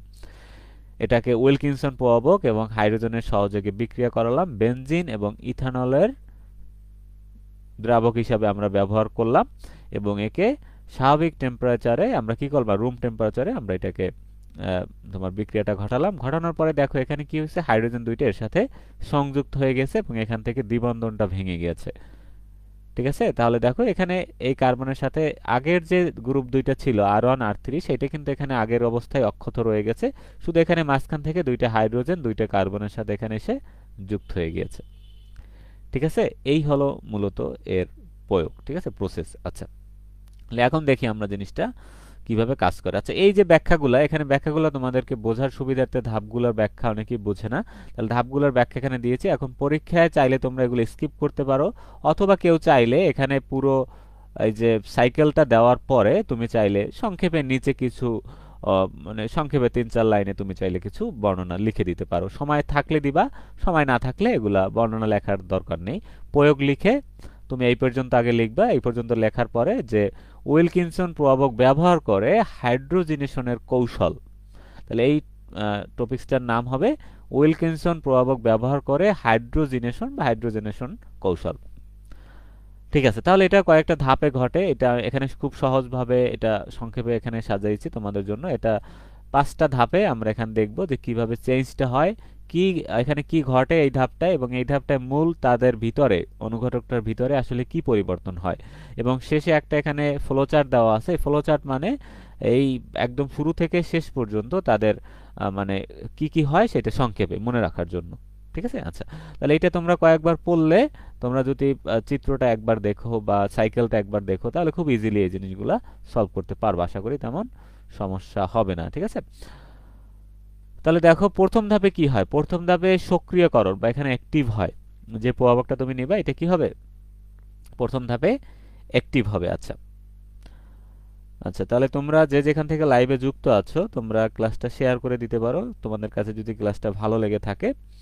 আশা করি তোমাদের পরিচিত যারা আছে তারাও এটা থেকে উপকৃত হবে। আচ্ছা, হ্যাঁ, একজন কমেন্ট করেছে এই সাবজেক্ট কি হ্যান্ড নোট পাওয়া যাবে। আচ্ছা, আসলে আমরা আসলে হ্যান্ড নোটগুলো আলাদাভাবে প্রোভাইড করছি না, কারণ আমাদের ক্লাসগুলো অনেক কম্পোনেন্ট থাকে, পিডিএফ এর ভিতরে অনেক কিছু থাকে। ঠিক আছে, তাহলে এগুলো আসলে ক্লাসের সাথে অ্যাডজাস্ট করা একদম, মানে এই ক্লাসের এই পিডিএফ এভাবে করে অ্যাডজাস্ট করা, সাথে ওর সাথে হ্যান্ড নোটও আছে, বিভিন্ন কম্পোনেন্ট অনেক কিছু, চিত্রটিতে অনেক কিছু অ্যাড করা থাকে। তাহলে শুধু হ্যান্ড নোট নিলে অনেকেই এগুলো বুঝতে পারে না যে কোথা থেকে কি পড়বো, অনেক সময় এলোমেলো মনে হতে পারে। এই জন্য হ্যান্ড নোটগুলো আলাদাভাবে প্রোভাইড করছি না, এবং শুধু কোর্স হিসেবে যারা ভর্তি হচ্ছে তাদের সাথে ক্লাসের সাথে হ্যান্ড নোটটা আর কি প্রোভাইড করছি আমরা। আচ্ছা, তাহলে কোর্স হিসেবে যদি তোমরা জানতে চাও, আমি একটু সংক্ষেপে এখন শেষ মুহূর্তে, যদি কেউ চাও, তারপরও অলরেডি আমাদের স্টুডেন্ট যারা আছে তাদের অনেকেরই ক্লাসগুলো দেখে এগুলো পড়াশোনা শেষ, এবং অনেকেই আছে শেষ দিকে যারা প্রস্তুতি নিতে চাচ্ছ। তোমরা চাইলে এখানে আমাদের এবছর 3টা কোর্স ছিল, এবং নেক্সট সেশন থেকে যারা এইবার সেকেন্ড ইয়ার শেষ করতেছে, থার্ড ইয়ার উঠবে, তাদের ক্ষেত্রে আরও কিছু সাবজেক্ট অ্যাড হবে, লাইভ কোর্স চালু হবে ভৌত, অন্যান্য সাবজেক্ট ব্যাচ ফিল আপ হলে আর কি। তাহলে এবছর 3টা কোর্স আছে বর্তমানে, এগুলা ক্লাসও আছে, সিরিয়াল অনুযায়ী গ্রুপে দেয়া আছে, পিডিএফ আছে, সব কিছুই আছে, এবং সামনে আমরা মডেল টেস্ট নিব একটা প্রত্যেকটা সাবজেক্টের। তাহলে সন্নিবেশ আছে এখানে 890 ফি ছিল, এবং শেষ দিকে এখন কেউ ভর্তি হলে এটা তোমাদের জন্য আরও 15% ডিসকাউন্ট দেওয়া যাবে, যেহেতু এখন সময় খুবই কম। আচ্ছা, এছাড়া স্টিরিওশন ছিল, এবং স্টিরিওশনটা আমাদের বলতে গেলে একদম শুরুর যে আমরা মানে মেইন বেসিক্যালি যে কোর্সগুলো ছিল তার ভিতরে একটা, সব থেকে বেশি স্টুডেন্টের ভিতরে আমরা স্টিরিওশনটা ভালো সাড়া পেয়েছি, স্টুডেন্টরা ভালো রেজাল্ট করেছে এর ভিতরে। স্টিরিওশন, সন্নিবেশ, প্রত্যেকটা কোর্সই আমাদের আলাদাভাবে স্টুডেন্টের কাছে পরিচিত। তাহলে এটা খুবই, এই জন্য ফি কম রেখেছি 690, এবং এটাও তোমরা একসাথে ভর্তি হলে আর ডিসকাউন্ট থাকবে। এটার মডেল টেস্ট হবে খুব শীঘ্রই, এবং এখানে আমি তোমাদের গুরুত্বপূর্ণ কোশ্চেনগুলো, পরীক্ষা আসার মতো কোশ্চেনগুলো নিয়ে একটা মডেল টেস্ট নিব। এখানে পিডিএফ থাকবে, আর এর ভিতরে ক্লাসগুলো আছে, 24টার মতো ক্লাস আছে, এবং এগুলো কেউ যদি শুরু থেকে শেষ পর্যন্ত দেখতে পারে, আশা করি তার আর রেজিস্ট্রেশন নিয়ে কোনো সমস্যা হবে না। এবং আমাদের ক্লাসগুলো বইয়ের থেকে একটু আলাদাভাবে সাজানো, বইয়ে একটু এলোমেলোভাবে তারা সিরিয়াল মেনটেন করে নেয়, কিন্তু আমাদের কোর্সের ক্লাসগুলোতে খুব সুন্দরভাবে সাজানো। আগে আমরা ধরো নামকরণ শিখিয়েছি, ধরো আরএস নামকরণ শিখিয়েছি, তারপর ডিএল নামকরণ, বা প্রথমে আমরা প্রজেকশনগুলো শিখিয়েছি, স্টুডেন্টের যেগুলো লাগবে কম্পোনেন্ট। তারপরে আমরা ধারাবাহিকভাবে ধীরে ধীরে ধীরে ধীরে আমরা ক্লাসের ভিতরে প্রবেশ করেছি অধ্যায়ভিত্তিক। এইভাবে করে আমরা ত্রিমাত্রিক ভিজুয়ালাইজেশনের মাধ্যমে, যেটা স্টুডিওশনে না দেখলেই নয়, তুমি স্টুডিওশনে ভিজুয়ালি না দেখলে তুমি অনেক কিছুই বুঝতে পারবে না, তুমি শুধু মুখস্থ করে যাবে। এটা আমাদের আমাদের ক্লাসগুলোতে যেগুলো দরকার এগুলো দেখানো হয়েছে ত্রিমাত্রিকভাবে, বিশেষ করে কনফার্মেশন অধ্যায়টায়। আচ্ছা, তাহলে তোমরা চাইলে এটা ভর্তি হতে পারো কেউ যদি চাও শেষ দিকে, যদিও এখন সময় কম। তারপর আছে বিশ্লেষণীয় রসায়ন, এটা আমরা এটাও আমাদের খুব অল্প কিছু ক্লাসের ভিতরে আমরা কোর্সগুলো শেষ করেছিলাম, 1 ঘন্টার মতো ক্লাস, 12টা প্লাস ক্লাস আছে। 12 ঘন্টার ভিতরে দেখা যায় তুমি পুরো বইটা এখান তোমার একবার রিভিশন হয়ে যাবে, ক্লাসগুলো করতে পারবা। এখানে গাণিতিক সমস্যার জন্য আলাদা ক্লাসও আছে এটার ভিতরে। ঠিক আছে, তাহলে এই হলো আমাদের 3টা কোর্স, বিশ্লেষণীয় রসায়ন, সন্নিবেশ, এসটি রসায়ন, এই বছরের জন্য 21-22 সেশনে যারা আসো। পরবর্তী সেশনের জন্য আরও কিছু কোর্স আমাদের আসতে চলেছে সামনে ইনশাল্লাহ ধীরে ধীরে। ঠিক আছে, আচ্ছা, তাহলে এখন আমরা মূল পড়াশোনায় চলে যাই। তারপরও কারো কিছু জানার থাকলে আমাদের যে ইনবক্স আছে বা হোয়াটসঅ্যাপ নাম্বার আছে, ওখানে নক দিলেই আমাদের অ্যাডমিনরা খুব দ্রুত তোমাদের রিপ্লাই প্রোভাইড করবে ইনশাল্লাহ, আশা করি। তারপর দেখো, তাহলে এখানে দেখো অনুঘটকটা একটা, এই যে PPH3 ট্রাইফিনাল ফসফিন লিগ্যান্ড হারিয়ে সক্রিয় 16 ইলেকট্রন ফর্মে আসে। আচ্ছা, তাহলে এখানে একটা গুরুত্বপূর্ণ একটা পয়েন্ট দেখো, প্রথম ধাপটা কি হয়েছে, আমি একটু ধাপটা দেখিয়ে দেখিয়ে তোমাদেরকে এটা দেখাচ্ছি। সাইকেলটা ফুল সাইকেলটা এরকম। আচ্ছা, আমরা এই পিডিএফটা থেকে দেখি। আচ্ছা, যাই হোক, বড় এটা দেখানো ভালো হবে। তাহলে এই তো উইলকিনসন ক্যাটালিস্ট আমরা তো সবাই দেখলাম শুরুতে। তাহলে এর সাথে 3টা ট্রাইফিনাল ফসফিন, একটা ক্লোরিন ছিল। তাহলে প্রথম ধাপে একটা এখান থেকে ট্রাইফিনাল ফসফিন এখান থেকে চলে যাবে, হারায় মানে এটা চলে যাবে, যাওয়ার পরও এখানে 16 ইলেকট্রন বিশিষ্ট থাকবে। ঠিক আছে, কারণ এখানে দ্রাবক অণুটা এর সাথে এসে যুক্ত হয়ে যাবে। এই যে দেখো, এস মানে সলভেন্ট। আচ্ছা, তাহলে তাহলে আগেও 16 ছিল, এখানে এটা চলে যাওয়ার পরও কিন্তু সে 16ই রয়ে গেছে, 16 ইলেকট্রন বিশিষ্ট আছে, তার ওই যে ফাঁকা জায়গাটা সে এখানে সলভেন্ট এসে বা দ্রাবক এসে এখানে যুক্ত হয়েছে, কিছু সময়ের জন্য সে এখানে থাকবে। মানে এই যে একজনের পরিবর্তে একজন এখানে চলে আসলো, এর মানে হলো এই যে ক্যাটালিস্টটা সে অ্যাক্টিভ হয়ে গেল, সক্রিয় হয়ে গেল। এখন সে কাজ করবে, দেখবা যে ধাপে ধাপে এখন কি কি কাজ করে সে দেখবা। আচ্ছা, পরবর্তী ধাপে দেখো, তাহলে এই ধাপটা আমরা ক্লিয়ার করি। তাহলে প্রথম ধাপে দেখো কি হয়েছে, 16 ইলেকট্রন ফর্মে আসে, একটা ইলেকট্রন হারিয়ে, এবং এখানে তুমি চাইলে লিখতে পারো দ্রাবক অণুর সাথে যুক্ত হয় সাথে। তাহলে এর জারণ মানের কোনো পরিবর্তন হবে না, ওটা আগেও যা ছিল এটাও একই থাকবে। তারপর দেখো পরেরটা হলো অক্সিডেটিভ সংযোজন বা এডিশন, অক্সিডেটিভ এডিশন ইংরেজিতে বলা হয়, আর বাংলায় বলা হয় অক্সিডেটিভ সংযোজন। ঠিক আছে। আচ্ছা, তাহলে সক্রিয় অনুঘটকের সাথে হাইড্রোজেন যুক্ত হয়। এখন এখানে যে অ্যাক্টিভ হয়ে গেল এই যে প্রভাবকটা, এই প্রভাবকটার সাথে এখন কি হবে, অক্সিডেটিভ সংযোজন, মানে এখানে হাইড্রোজেনটা এর সাথে গিয়ে যুক্ত হয়ে যাবে। তাহলে হাইড্রোজেন যুক্ত হওয়ার সাথে সাথে এর জারণ মানটা বেড়ে যাবে, আগে দেখো 1 ছিল, তার জারণ মানটা বেড়ে 3 হয়ে যাবে। ঠিক আছে, তাহলে এটা হলো পরবর্তী ধাপের ইফেক্ট এবং কি ঘটছে সেটা। তাহলে আমরা এখানে দেখতে পাচ্ছি যে অক্সিডেটিভ এডিশন লেখা আছে, তোমরা চাইলে এগুলো বাংলায় লিখতে পারো। অক্সিডেটিভ এডিশন হওয়ার সাথে সাথে এই যে তার জারণ মানটা এখানে 1 থেকে, এটা জারণ মানটা দেখায়নি, অনেক বইতে এরকম দেখায় 1 থেকে 3 এরকম দেখানো যায়, চাইলে রোমান সংখ্যায় দেখাবে এগুলো। আচ্ছা, তাহলে হাইড্রোজেন দুইটা কিন্তু এখানে যুক্ত হয়ে গেছে দেখো এই। আর বাকি যারা যারা ছিল সেই 4 হাত কিন্তু আগের মতোই আছে, শুধু এখানে 2টা হাত নতুন করে সংযোজন হয়েছে, সেটা হলো 2টা হাইড্রোজেনের সাথে যুক্ত হয়েছে। ঠিক আছে। তাহলে এখন যেহেতু আমাদের এই এটা জিনিসটা আসলে কি পড়তেছি আমরা, অ্যালকিনের হাইড্রোজেনেশন, তাহলে অ্যালকিনটা এখন নিয়ে আসতে হবে আমাদের, যে কার হাইড্রোজেনেশন করতেছি তাকে আমরা এখন নিয়ে আসি একটু। আচ্ছা, এখন পরবর্তী ধাপে দেখো, এগুলো আরো বিস্তারিত লেখা যায়, কিন্তু এখানে সংক্ষেপে জাস্ট এগুলা তোমাদের পরীক্ষায় না লিখলেও চলবে, জাস্ট তোমরা বোঝার জন্য চাইলে বুঝতে পারো, জাস্ট ছকটা দিবা, এবং কেউ যদি পারো সাথে ব্যাখ্যাগুলো অল্প অল্প করে, এখানে অল্প অল্প করে যেমন দেওয়া আছে এরকম চাইলে দিতে পারো ব্যাখ্যামূলক আকারে। তারপর দেখো পাই কমপ্লেক্স গঠন হবে এখন। তাহলে অ্যালকিন বিক্রিয়কটি অনুঘটকের সাথে সাময়িকভাবে যুক্ত। এখন দেখো বাহির থেকে একটা অ্যালকিন আসবে, অ্যালকিন এসে সে সাময়িকভাবে তোমার এই যে অনুঘটকের যে ফর্ম ছিল, হাইড্রোজেন যুক্ত হওয়ার পরে যে একটা ফর্মে চলে আসছে, তার জারণ মানটা বেড়ে গেছে, এর সাথে কিছু সময়ের জন্য অ্যালকিন যুক্ত হয়ে একটা পাই কমপ্লেক্স গঠন করবে, এবং হাইড্রোজেন এবং অ্যালকিন একই সাথে যুক্ত হয়। এই ধাপের মূল চেঞ্জটা কি থাকবে দেখো, হাইড্রোজেন এবং অ্যালকিন এখানে কি হবে, একই সাথে যুক্ত হবে। তাহলে দেখো এখানে এই ধাপের পরে, তাহলে এখান থেকে অ্যালকিন আসছে, এই হলো অ্যালকিন বিক্রিয়ক, সেই বিক্রিয়কটা এখানে আসছে, এই যে দেখো ফ্লো চার্টের ভিতরে এখানে অ্যারো চিহ্ন দেওয়া, মানে এটা এখানে যুক্ত হয়েছে। যুক্ত হওয়ার ফলে দেখো এখানে 18 ইলেকট্রন বিশিষ্ট শেষ তো ছিলই, তাহলে তার সাথে দেখো এখানে এই যে তার একটা হাত ছিল, যে হাতে দ্রাবক ছিল, সেই দ্রাবকের সাথে, দ্রাবক তো আছেই, সাথে এইটাও এখানে কি হয়েছে, অ্যালকিনটা এখানে কি হয়েছে, যুক্ত হয়ে গেছে। ঠিক আছে, তাহলে এইটাকে বলা হয় পাই কমপ্লেক্স, এটা এখানে একটা পাই কমপ্লেক্স সে তৈরি করেছে। আচ্ছা, তাহলে আমরা পরবর্তী ধাপে যাই। তাহলে এখানে দেখো, আচ্ছা হাইড্রোজেন এবং অ্যালকিন, আচ্ছা এখানে হাইড্রোজেন এবং অ্যালকিন একই সাথে যুক্ত। আচ্ছা, সলভেন্ট এখান থেকে আলাদা হয়ে, কারণ ওই যে সলভেন্টের জায়গায় এখানে কিন্তু অ্যালকিনটা এসে এখানে রোডিয়ামের সাথে বন্ধন গঠন করে, তাহলে এই জন্য সলভেন্টটাকে আমরা আলাদাভাবে এখানে বাহিরে চিহ্নিত করতে পারি। ঠিক আছে। আচ্ছা, তাহলে এটা হলো 3 নম্বর স্টেপ। দেখো আমাদের অর্ধেক শেষ।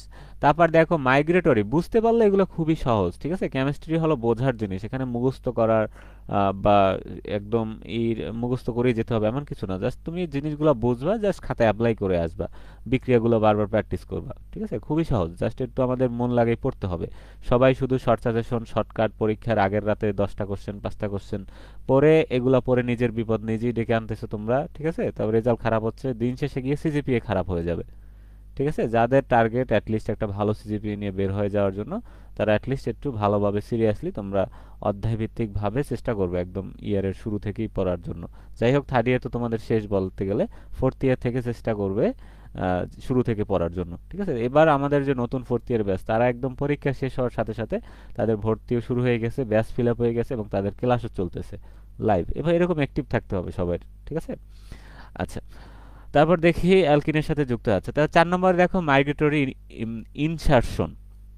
এখানে মূলত কি হয়, অনুঘটকের একটা হাইড্রোজেন সে অ্যালকিনের ডাবল বন্ডে প্রবেশ করে, একটি হার নির্ধারক বা ধীর গতিসম্পন্ন ধাপ এখানে হয়। তাহলে দেখো এখানে যে ধাপটা হয়, এই ধাপটা মূলত হার নির্ধারণকারী ধাপ।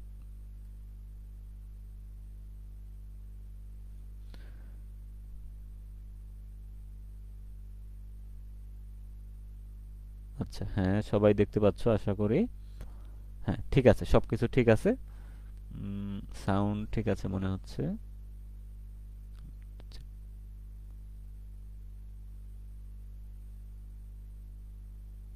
হ্যাঁ,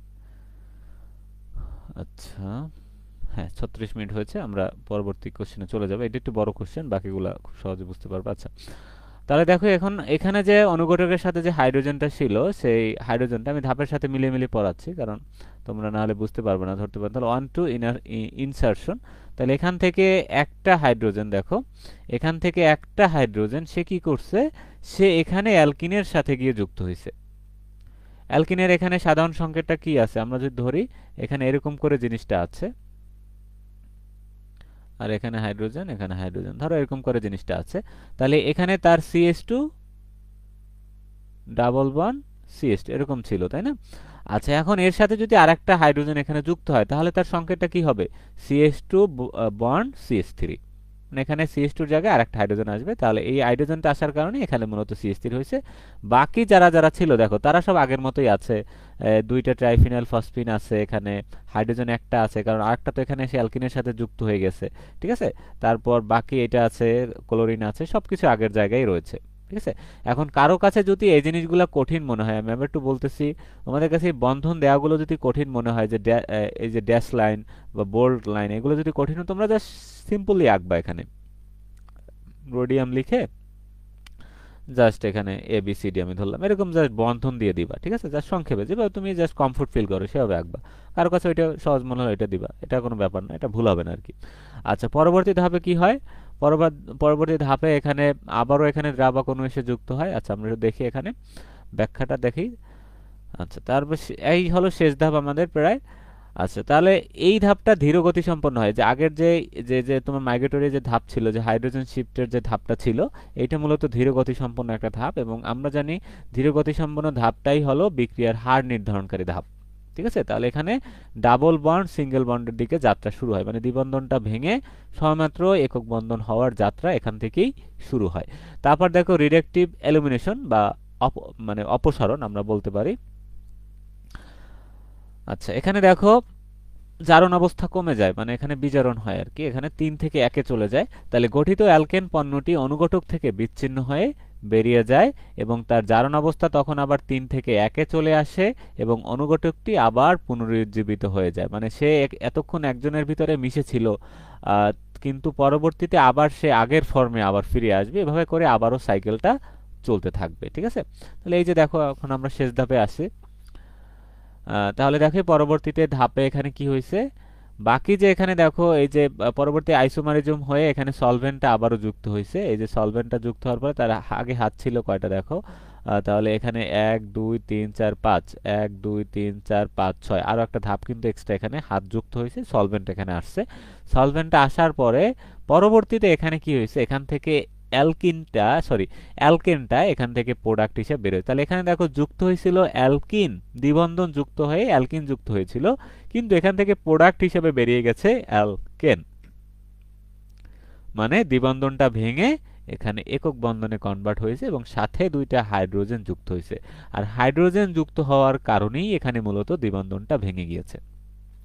কারণ দেখো কার্বনের সাথে যখন আমরা দুইটা এখানে হাইড্রোজেন থাকে, ধরো দুইটা এখানে অ্যালকাইল গ্রুপ ছিল, দুইটা অ্যালকাইল গ্রুপ ছিল, তখন ধরো দ্বিবন্ধন ছিল, ধরো দ্বিবন্ধন অ্যালকাইল গ্রুপ ছিল, কিন্তু পরবর্তীতে যখন দুইটা হাইড্রোজেন এসে যুক্ত হলো, তখন তো কিন্তু তার দ্বিবন্ধন থাকার কোনো এখানে প্রশ্নই আসে না, কারণ কার্বনের যে 4টা হাত 1 2 3 4 তখন কিন্তু ফিল আপ হয়ে যাবে, তখন এখানে একটা হাইড্রোজেন এসে যুক্ত হবে, এই পাশে আরেকটা এসে হাইড্রোজেন এসে যুক্ত হবে। এর মানে হলো দ্বিবন্ধনটা ভেঙে তখন একক বন্ধনে কনভার্ট হয়ে এখান থেকে অ্যালকেন রূপে প্রোডাক্ট হিসাবে এখান থেকে বের হয়ে যাবে।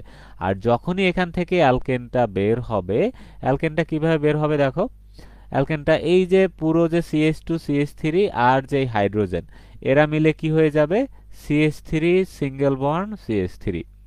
আর তাহলে বাকি রোডিয়ামের সাথে কি কি থাকতেছে দেখো, অপসারণ বিক্রিয়া, এটা এখান থেকে এলিমিনেশন হবে।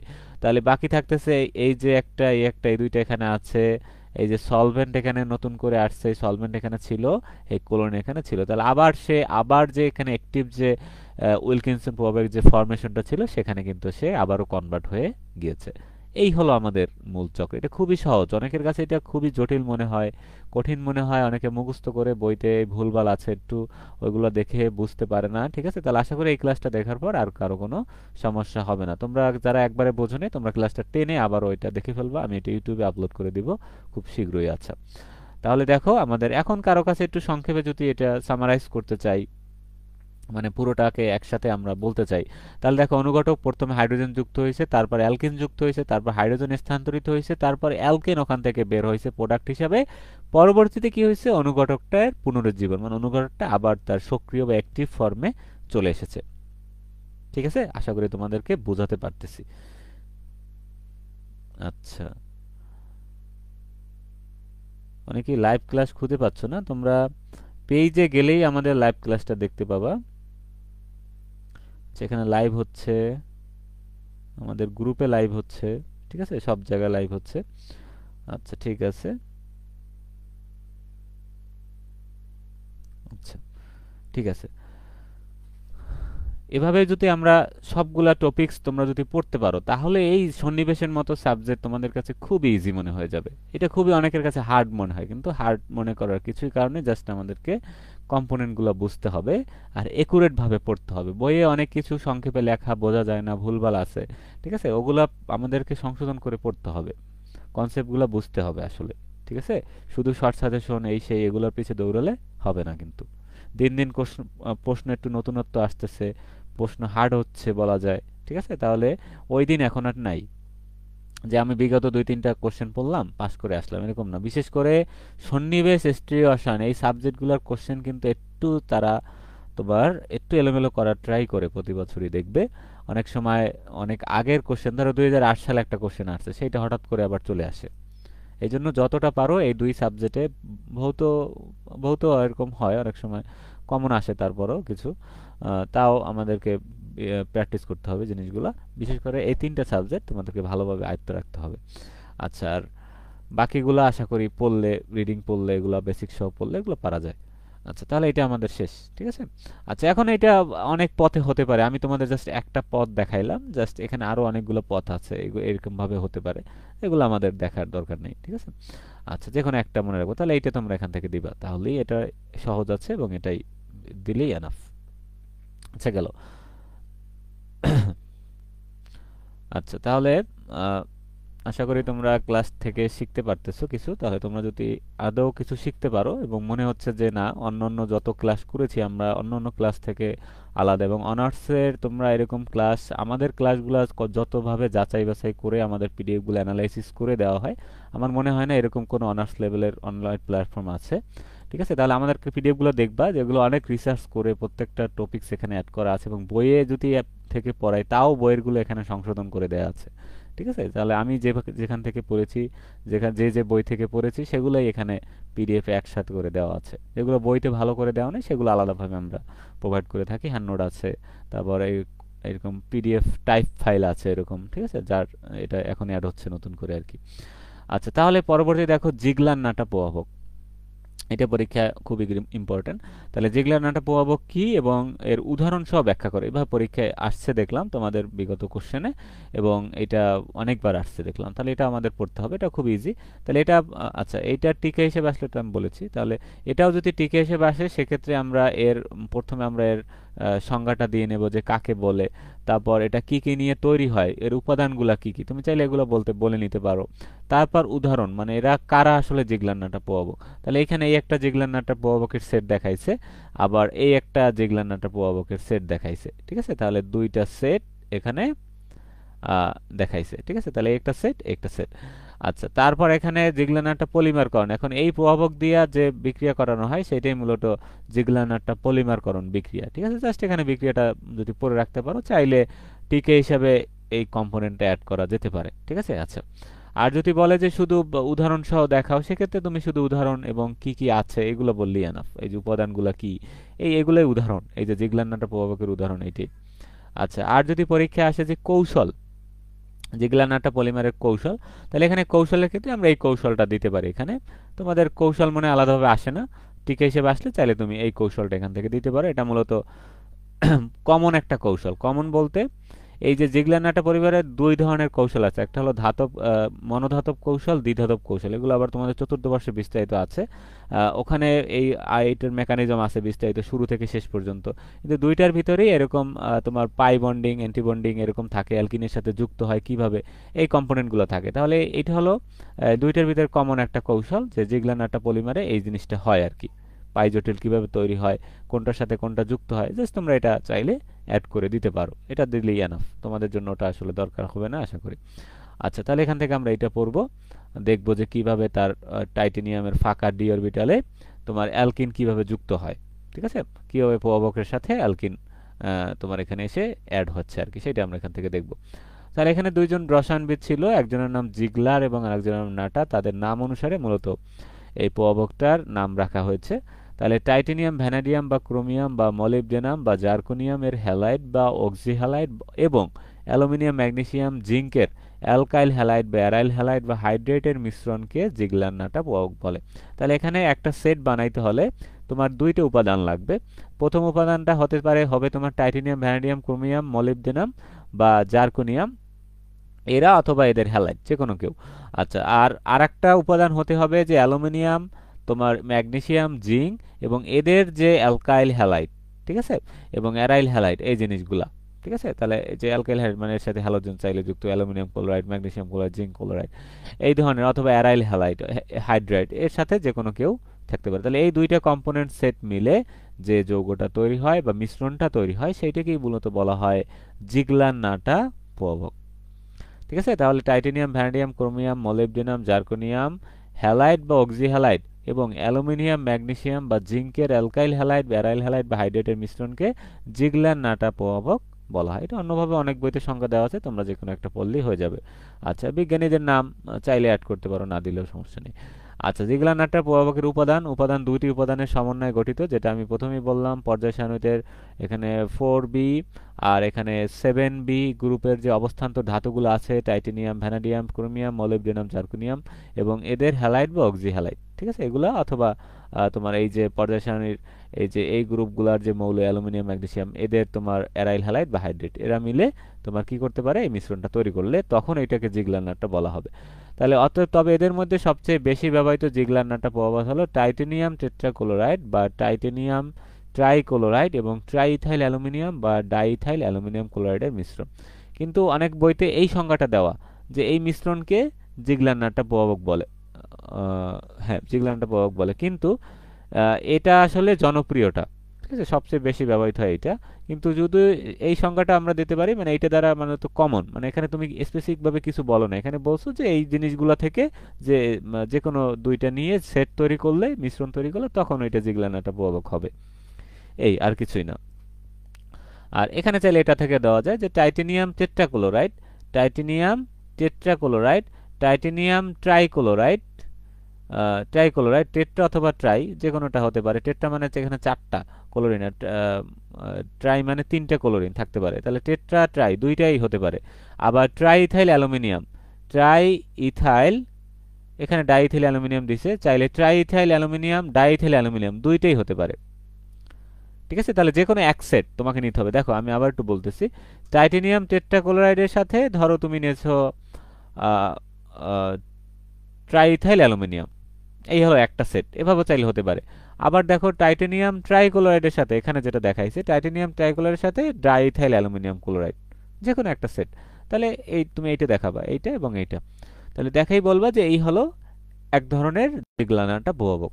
তাহলে এই যে দেখো নিচে দুইটা দিয়ে সেকেন্ড ব্র্যাকেট দিয়ে বলে দিছে কি, জিগলার নাটা ক্যাটালিস্ট প্রভাবক, এই হলো একটা সেট, এই হলো উদাহরণ, এই হলো এগুলো কি জিগলার নাটার উদাহরণ।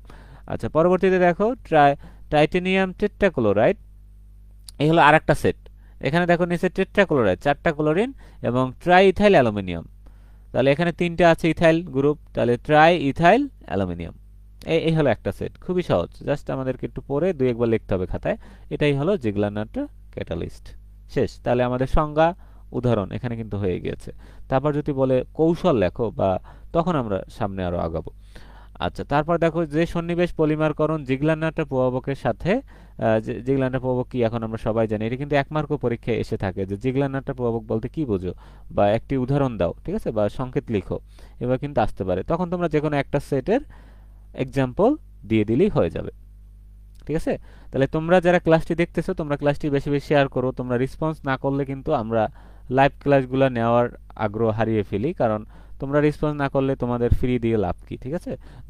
যেহেতু আমাদের স্টুডেন্টরা অলরেডি অনেকেই যারা ভর্তি হয়েছে এটা তো পেইড ভাবে ভর্তি হয়েছে, তারপরও আমি অনেকে পেজে নক দিচ্ছে যে ভাই ফ্রি ক্লাস নেওয়ার জন্য, অনেকেই রেসপন্স করেছে, একটা পোস্ট দিয়েছিলাম, সেই সুবাদে আর কি ক্লাসগুলো নেওয়া হচ্ছে, তোমাদের জন্য ফ্রি করে দেওয়া হচ্ছে, সবার জন্য অ্যাভেলেবল করে দেওয়া হচ্ছে।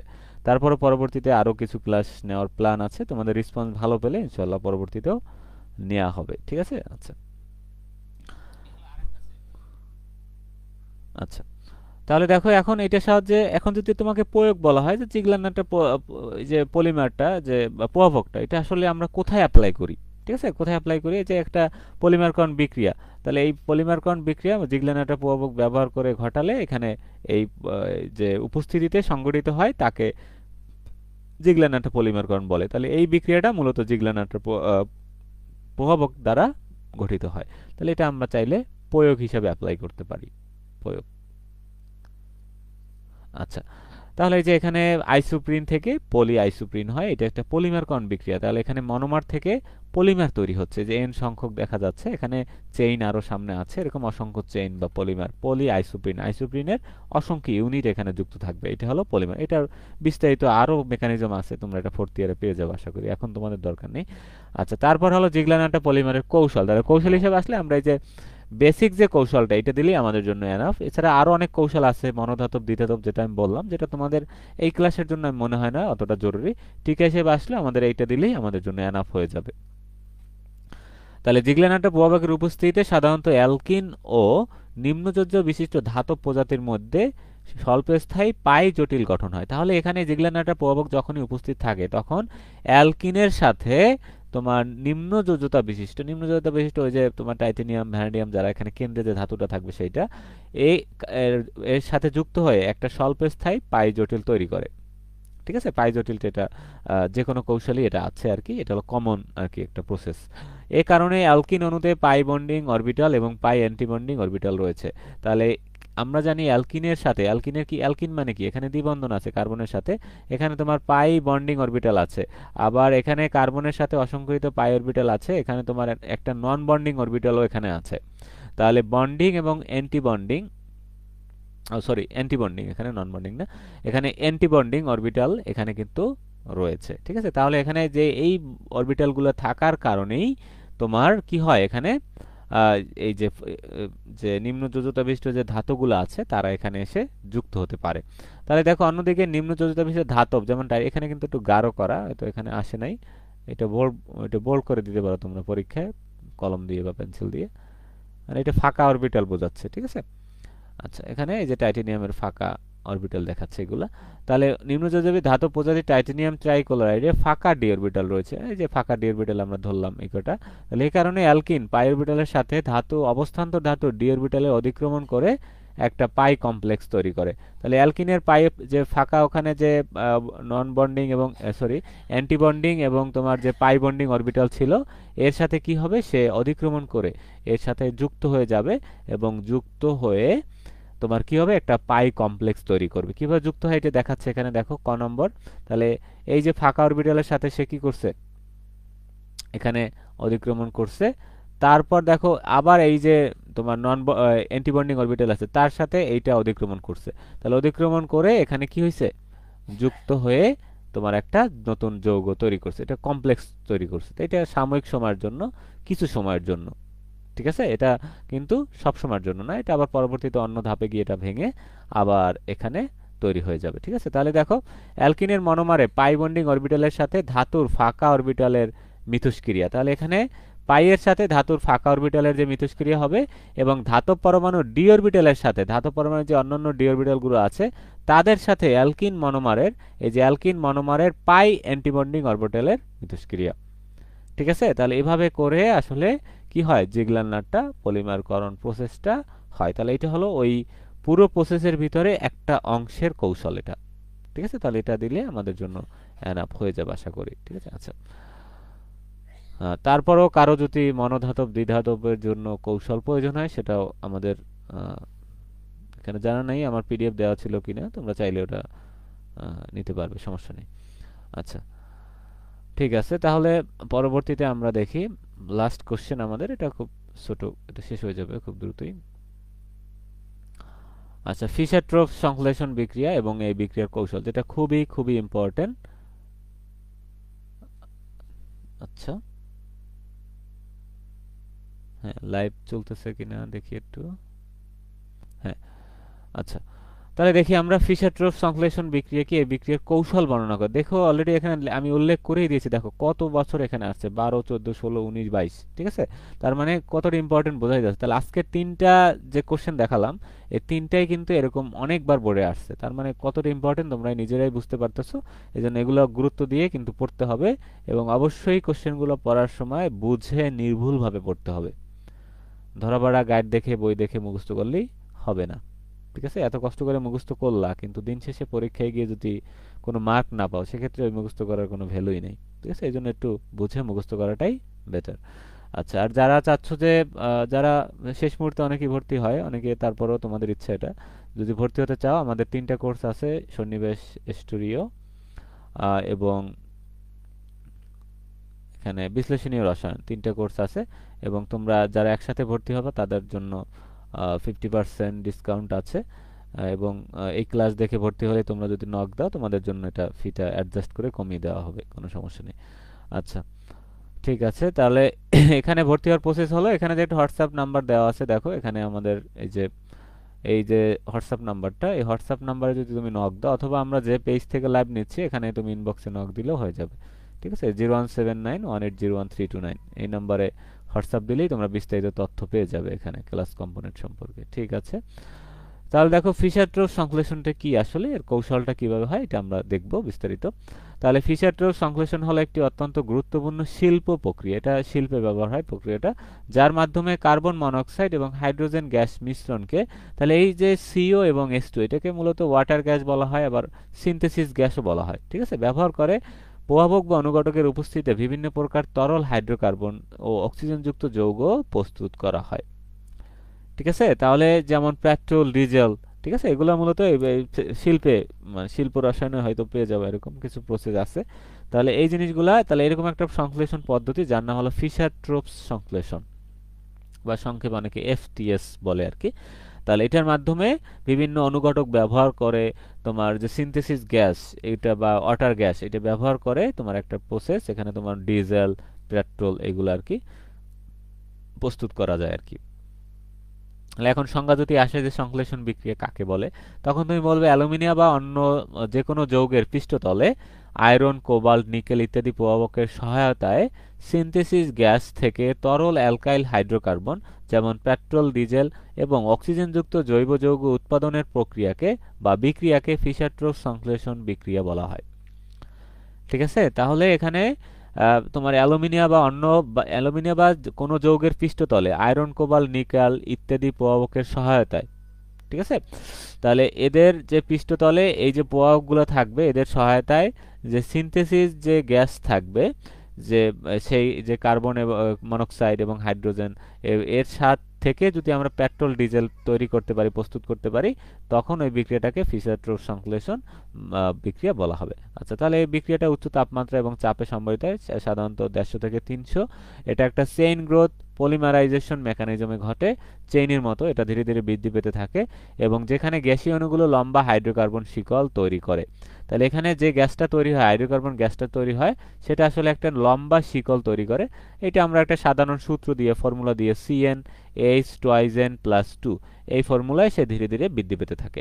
তাহলে এটা যদি একটা সাধারণ বিক্রিয়া কল্পনা করতে চাই, ফিশার ট্রোফ বিক্রিয়া, তাহলে এভাবে আমরা n সংখ্যক CO প্লাস 2n+1 সংখ্যক হাইড্রোজেন নিয়ে উপযুক্ত প্রভাবক আয়রন, কোবাল্ট অথবা নিকেল ক্যাটালিস্ট প্রভাবকগুলো নিয়ে উপযুক্ত তাপ এবং চাপের প্রভাবে আমরা যদি বিক্রিয়া ঘটাই, তাহলেই এখান থেকে কি হবে, গ্রোথ পলিমারাইজেশন মেকানিজমের মাধ্যমে একটা তোমার হাইড্রোকার্বন তৈরি হবে। সেই হাইড্রোকার্বনটার চেইন এই রূপে বৃদ্ধি পাবে, ধরো CN এইচ টুয়াইজেন প্লাস 2, এটা হলো সাধারণ বিক্রিয়া, আমরা সূত্রের মাধ্যমে যদি প্রয়োগ করতে, আর n সংখ্যক এখান থেকে পানি বের হয়ে যাবে। আচ্ছা, এখন এখানে বিভিন্ন প্রভাবকের ক্ষেত্রে বিভিন্ন ধরনের প্রোডাক্ট পাওয়া যায়, আয়রন, কোবাল্ট, নিকেল, মানে এক এক ধরনের প্রভাবকে তোমার এক এক ধরনের প্রোডাক্ট তৈরি হবে এখানে। তাহলে দেখো এখানে এই প্রথম দুইটা সেমই থাকবে, এই যে সিও এবং H2, কার্বন মনোক্সাইড এবং H2, এইটা মানে সিনথেসিস গ্যাস, এটা থাকবে, এবং সাথে উপযুক্ত প্রভাবক যে কোনো একটা, আয়রন, কোবাল্ট, নিকেল। তাহলে বিভিন্ন উৎপাদ তোমার তৈরি হতে পারে, যেমন ফর্মালডিহাইড হতে পারে, হাইড্রোকার্বন হতে পারে, মিথেন হতে পারে, বিভিন্ন উৎপাদ এখান থেকে তৈরি হতে পারে। তাহলে এখন আমরা একটা কৌশল দেখি, যেটা তোমার পরীক্ষা আসে এভাবে, যে যদি পরীক্ষা আসে যে ফিশার-ট্রোজ বিক্রিয়া কি, এর কৌশল বর্ণনা করো, সেক্ষেত্রে তোমরা এখান থেকে সংজ্ঞাটা দিবা, চাইলে একটু ব্রিফিং দিতে পারো, সংজ্ঞাটা দিবা, আর মেইন হলো এখানে আমাদের যে কৌশল, সরাসরি তুমি চাইলে কৌশলও চলে যেতে পারো। আর যদি টিকে হিসেবে আসে সেক্ষেত্রে তোমরা একটু চাইলে বিস্তারিত দিবা, এখানে শর্ত, বিক্রিয়া, উদাহরণ এগুলো দিয়ে তারপর বাকিটা শেষ করবা। ঠিক আছে, এখানে আমি একসাথে দিয়েছি যাতে টিকে হিসেবে আসলেও পারা যায়, আলাদা কোশ্চেন আকারে আসলেও যাতে আমাদের পারা যায়। টিকে হিসেবে আসলে তোমরা আরো অতিরিক্ত কিছু যোগ করতে পারো, সেটা হলো এই প্রয়োগ অথবা গুরুত্ব, এটার প্রয়োগ কোথায়, চাইলে তোমরা 3-4টা প্রয়োগ এখানে অ্যাড করতে পারো। এগুলো কোথায় কোথায় অ্যাড করা হয়: কৃত্রিম জ্বালানি উৎপাদনের ক্ষেত্রে, রাসায়নিক সংশ্লেষণ, জৈব যৌগ যেমন অ্যালকোহল, অ্যালডিহাইড, ফ্যাটি অ্যাসিড প্রস্তুত করতে ব্যবহার করা হয়। তারপর কয়লা বা প্রাকৃতিক গ্যাসকে তোমার তরল হাইড্রোকার্বনে, পেট্রোল, ডিজেল, জেট ফুয়েল ইত্যাদিতে রূপান্তর করা হয়। ঠিক আছে। আচ্ছা, তারপর দেখো গ্যাস রূপান্তর, কম মূল্যের গ্যাস মিথেন থেকে উচ্চ মূল্যের পণ্য তৈরি করা যায়, তরল পণ্য। তারপর পরিবেশ বান্ধব জ্বালানি তৈরি করা যায়, তাহলে সালফার অন্যান্য দূষণকারী উপাদানগুলো মুক্ত করা যায়। তাহলে অনেকগুলো ভালো ভালো প্রয়োগ আছে, আমরা এগুলো এখানে অ্যাড করেছি যেগুলো গুরুত্বপূর্ণ মনে হয়েছে। তারপর এখানে মোস্ট ইম্পর্টেন্ট যে ধাপটা, সেটা হলো কৌশল। কৌশলটা অনেক বই এগুলো ভালোভাবে দেয়া নাই, তারা সংক্ষেপে এখানে দিয়ে রাখছে, কিছু বিক্রি আমি দেখলাম, যাই না, তোমাদের কয়েকটা বই দেখেছিলাম আমি। আচ্ছা, তাহলে এখানে যেটা আছে, এখানে এটা দিলেই তোমাদের আর কিছু পড়তে হবে না, এটাই এনাফ তোমাদের জন্য।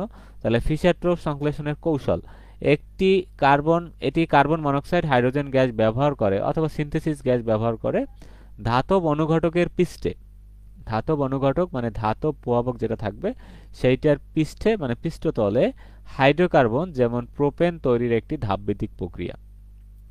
ঠিক আছে। আচ্ছা, তাহলে এখানে ধাতব যে অনুঘটক থাকবে সেটার সাথে তোমার অনেক অ্যালুমিনিয়াম থাকতে পারে। ঠিক আছে, অ্যালুমিনিয়াম বা কোনো যৌগের পৃষ্ঠতলে, বা যে কোনো যৌগ হতে পারে, এই যে এই প্রভাবকের সাহায্যে, তাহলে ওই পৃষ্ঠতলে এই প্রভাবকগুলো এখানে অবস্থান করবে। তাহলে এইগুলোর সাহায্যে ওর উপরে তোমার এই সিনথেসিস গ্যাসটা চালনা করা হয়, চালনা করলে এখানে কিছু জিনিস হয়। তাহলে প্রথম ধাপে এখানে কি হয় দেখো, অনুশোষণ বা অ্যাডজর্পশন, ঠিক আছে, বা সক্রিয়করণ, অ্যাক্টিভ হয়, যেটা আমরা প্রথম উইলকিনসন প্রভাবকে দেখেছিলাম, যে প্রথমে আসলে প্রভাবকটা অ্যাক্টিভ হয়, অ্যাক্টিভ হওয়াটা জরুরি, নিষ্ক্রিয় থাকলে তো আমাদের বিক্রিয়াটা ঘটবে না। ঠিক আছে, সেই জন্য আমাদের এটা কি অ্যাক্টিভ হওয়া জরুরি। তাহলে প্রথমে অ্যাক্টিভ হবে, তাহলে এই যে সিও বা কার্বন মনোক্সাইড অণুগুলো প্রথমে ধাতব পৃষ্ঠে অনুশোষিত হয়, তাহলে প্রথমে সে ধাতুর যে পৃষ্ঠতল আছে সেই পৃষ্ঠতলে সে শোষিত হবে। তারপর অনুশোষণের ফলে সিও বন্ড দুর্বল হয়, তাহলে এখানে সে অনুশোষিত হলে তার যে এখানে বন্ধন আছে, তাহলে এখানে মেটাল সারফেস, এখানে যে এই ধাতুর যে একটা সারফেস আমরা নিব, এখানে উপযুক্ত প্রভাবক এখানে থাকবে। তারপর এখানে দেখো সিও গ্যাস এখানে আমরা যদি চালনা করি, চালনা করলে এটা সংস্পর্শে সে চলে আসবে, অনুশোষিত হবে। সে অনুশোষিত চলে আসলে তার ভিতরে যে কার্বনের ভিতরে যে ত্রিপল বন্ড ছিল, এই বন্ধনটা এখান থেকে দুর্বল হয়, এখান থেকে বিচ্ছিন্ন হয়ে আলাদা আলাদা ভাবে তারা যুক্ত হয়ে যাবে। আচ্ছা আচ্ছা, তারপর দেখো যুক্ত হয়ে পড়লে বন্ডটা দুর্বল হয়ে যায়। তাহলে দেখো সিও এর বিয়োজন এবং অক্সিজেন অপসারণ, তাহলে পরবর্তীতে পৃষ্ঠে অনুশোষিত সিও এর সিও বন্ধনটি ভেঙে যায়। তাহলে এখানে আমরা দেখতে পাচ্ছি যে বন্ধনটা এখানে ভেঙে গিয়ে তার আলাদা আলাদা ভাবে এখানে যুক্ত হয়েছে, পৃষ্ঠের সাথে যুক্ত হয়ে অক্সিজেন দ্রুত হাইড্রোজেনের সাথে বিক্রিয়া করে পানি রূপে অপসারিত হয়ে যায়। তাহলে এখানে যে অক্সিজেনটা ছিল সে কি করবে, এখান থেকে আমরা যদি এর সাথে অক্সিজেনের সাথে যদি হাইড্রোজেন যুক্ত হয়, এখান থেকে সে পানি হয়ে এখান থেকে বের হয়ে যাবে। তাহলে এখানে 2 অণু H2, এখানে আবার আলাদা করে লিখে দেওয়া আছে 2H2 প্লাস 2H2, আমরা এভাবে দেখতে পারি 2 অণু H2 এখানে কি হয়েছে, যুক্ত হয়েছে। তাহলে প্রথম H2টা কি হয়েছে, এটার সাথে যুক্ত হয়ে পানি আকারে বের হয়ে গেছে। দ্বিতীয় H2টা কি হয়েছে, কার্বনের সাথে যুক্ত হয়ে CH2 আকারে এর সাথে এখানে পৃষ্ঠতলে সংযোগ হয়ে আছে।